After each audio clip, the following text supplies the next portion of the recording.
We have a couple of minutes for questions. If anybody in the room has any questions for any of the three presentations, just stand up or raise your hand. There's mics walking around the room. Hello, Geneviève Petit from Petit Web in Paris. I'm afraid that in one side there would be Europe with a very fierce regulation, and on the other side, Great Britain, US, and elsewhere. What do you think of it?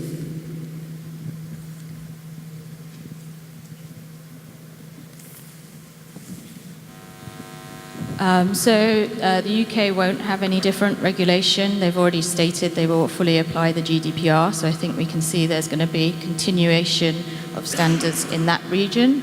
The US will be pushed hard, because obviously if any of the US companies are offering goods and services within the European countries, they'll need to meet the same standards around data protection. There's also the ongoing requirement that there's parity when data's moved outside of the European Union. But maybe in APAC we'll see differences. That's not what I thought.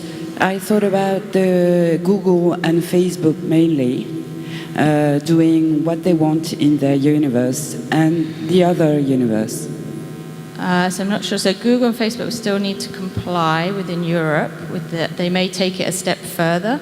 They may themselves, they're already thinking about putting out, as you may have seen, a browser that adapts the ads linked to the Coalition for Better Ads, so it'll only serve those type of ads. So that's kind of something different, but that's under discussion. They won't be able to step completely outside unless they just use their pure weight to stand up to the data protection authorities, but they still will need to comply.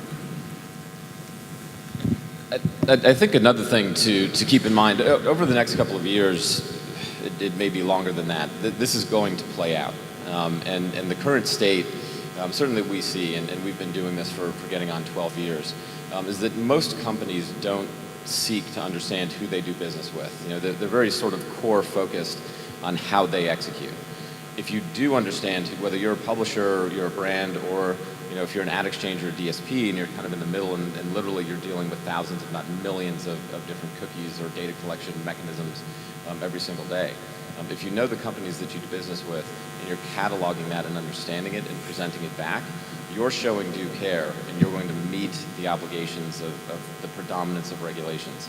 An unfairness of what a European company may be required to do versus what a US company is going to do. I think, yes, that's probably going to be the case. There's going to be an imbalance across countries for the foreseeable future. Google and Facebook have really good lobbyists in Washington, D.C. They have gotten their way. They're probably going to continue. With this administration, we see ISP data becoming much freer in the ecosystem, and that's a bit shocking, I think, for where our minds were ultimately going.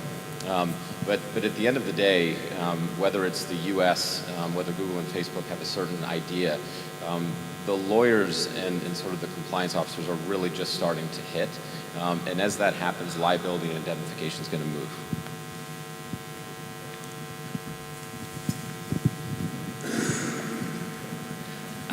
Hi, it's Julie Forey from UCOM in the UK. I'm over here. It's a question for Heather, really. Interested in your presentation and how you said that you could look at GRPs for a beverage, tracking it passively. I just wonder whether you could explain how you tracked exposure to campaigns on linear TV at a person level passively, because I don't know if I missed that bit. Yeah, so in the US, we recently formed a partnership with a company called Alfonso TV. And what they're doing is they're tracking TV exposure passively using audio content recognition on people's phones. So they have over 40 million individuals in which they're able to identify that information, and we've matched that back to our panelists. So that's in pilot stages. The way that we've done this historically is through surveying, and so we'd like to get away from that and to start moving towards passively tracking, and doing that through forming partnerships with companies that are already passively tracking linear TV as well as over the top and addressable and things like that. Hi, Dave Morgan from Simulmedia. With the growth of regulation is very user-centric and device-centric. Can you imagine we may actually see a shift in the architectures for a lot of advertising and digital marketing going from being user or person-centric and shifting more towards pure performance? I mean, if you look, something like search doesn't really have to know much about identity to be highly performant. So for, let's say, non-Facebook kinds of services that don't have the explicit permission, we may see things shift from, you know, what's been a growth for the last 10 or 15 years of very device and user-centric architectures to ones that are very just outcome-based and try to basically take the user device totally out of the equation.